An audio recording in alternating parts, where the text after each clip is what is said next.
கிறிஸ்துவுக்குள் அன்பான கர்த்தருடைய பிள்ளைகளை, இன்றைய வேத வசனமும் ஜெபமும் ஏசாயா தீர்க்கதரிசியின் புஸ்தகம் 9ஆம் அதிகாரம் 6ஆம் வசனத்தை நாம் தியானித்துக் கொண்டிருக்கிறோம். இந்த நாளிலே தியானிக்கக்கூடிய இந்த வசனம், கர்த்தர்த்துவம் அவர் தோளின் மேல் இருக்கும். கர்த்தருடைய பிள்ளைகளே, the government will be upon his shoulder.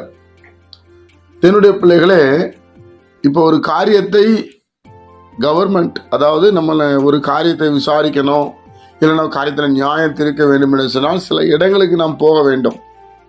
ஆனால் இங்கே வேதம் என்ன சொல்லுகிறது என்று சொன்னால், இந்த கர்த்தர்த்துவம், அதாவது உலகத்தில் உள்ள எல்லா அதிகாரமும் அவருடைய தோள் மேல இருக்குமா. என்னுடைய பிள்ளைகளே, நன்றாய் அறிந்து கொள்ளுக. இயேசு கிறிஸ்துவை ஏற்றுக்கொள்ளுகிற பிள்ளைகள், இயேசு கிறிஸ்துவை வழிபடுகிற பிள்ளைகளுக்கு ஆண்டவராய் இயேசு கிறிஸ்து எப்படி வெளிப்படுவாராம், முழு அதிகாரமும் தன் கரத்தில் வைத்திருக்கிறார். எந்த இடத்துல வந்து உதவி செய்ய அவர் வல்லமையுள்ளவராய் இருக்கிறார்.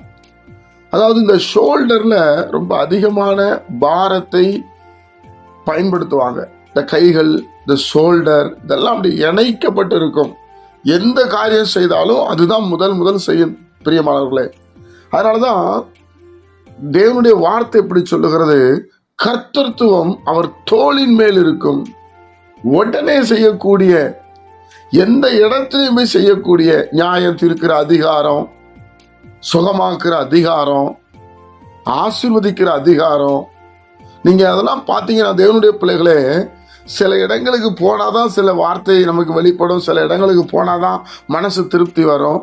ஆனா எந்த ஒரு மனிதன் ஆண்டவராய் இயேசு கிறிஸ்துவை முழு மனதோடு ஏற்றுக்கொண்டு அவரை ஆராதிக்கிறாரோ, அவருக்கு அவரே வந்து செயல்படுவார். அதான் அதனுடைய அர்த்தம். தோளின் மேல் இருக்கும். அவர் எங்க போனாலும், என்னுடைய பிள்ளைகளே, விபச்சாரியான ஸ்திரியை கொண்டு வர்றாங்க, இயேசு கிறிஸ்து அங்க போறாரு, அங்க ஒரு நியாயம் தீர்க்கிறார். ஆலயத்துல ஒரு அற்புதம், கடல்ல நடக்கும்போது ஒரு அற்புதம். அவர் அப்போ எங்க போனாலும் அந்த மகிமை வெளிப்பட்டு கொண்டே இருக்கிறது. எந்த இடத்துல இது இயேசுவால செய்ய முடியல அப்படின்னு சொல்ல முடியல. தேவனுடைய பிள்ளைகளே, அப்படிப்பட்ட ஒரு அதிகாரம் படைத்தவர், அப்படிப்பட்டவர், ஒரு வல்லமை படைத்த ஒரு ஆண்டவரை நாம் ஆராதிக்கிறோம். அதான் கர்த்தர்த்துவம் அவர் தோளின் மேல் இருக்கும். நீங்க தலையில பாரத்தை சுமப்பதை காட்டிலும் ஷோல்டர் மேல அதிகமா நம்ம சுமப்போம். எந்த காரியம் எடுத்தாலும் நீங்க பாருங்க தேவனுடைய பிள்ளைகளே. அதனாலதான் ஒரு தகப்பன் சுமந்து கொண்டு வந்தது போல உங்களை கர்த்தர் சுமந்து கொண்டு வந்தார்னு ஏசாயா 1ஆம் அதிகாரத்தில் எழுதியிருப்பாரு. தேவனுடைய பிள்ளைகளே, அப்போ தகப்பன் சுமந்து கொண்டு வருகிற காரியம் எது?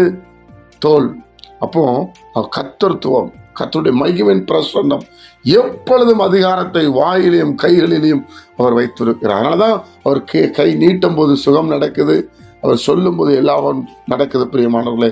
அதனால கர்த்தர்த்துவம் அவர் தோளின் மேல் இருக்கும். ஆண்டவரை நம்புகிற பிள்ளைகளுக்கு எந்த இடத்துல வந்து கர்த்தர் அற்புதம் செய்வார். நாம் ஜெபிப்போமா? பரிசுத்த பிதாவே, உம்முடைய குமாரன் இயேசு கிறிஸ்துவின் நாமத்தில் வருகிறோம். இந்த நாளை நீர் எங்களுக்கு ஆசீர்வதித்து தாரும். கேட்கிற ஒவ்வொரு பிள்ளைகள் மேலும் சமாதானம் உண்டாகட்டும், சந்தோஷம் உண்டாகட்டும், மேன்மை உண்டாகட்டும். ஒவ்வொருவருக்கும் நீ தேடி அற்புதம் செய்கிற தேவன். இந்த காலை நேரத்தினுடைய கரத்தில் ஒப்புக்கொடுக்கிறோம். இயேசுவின் மூலம் ஜெபிக்கிற நல்ல பிதாவே, ஆமென்.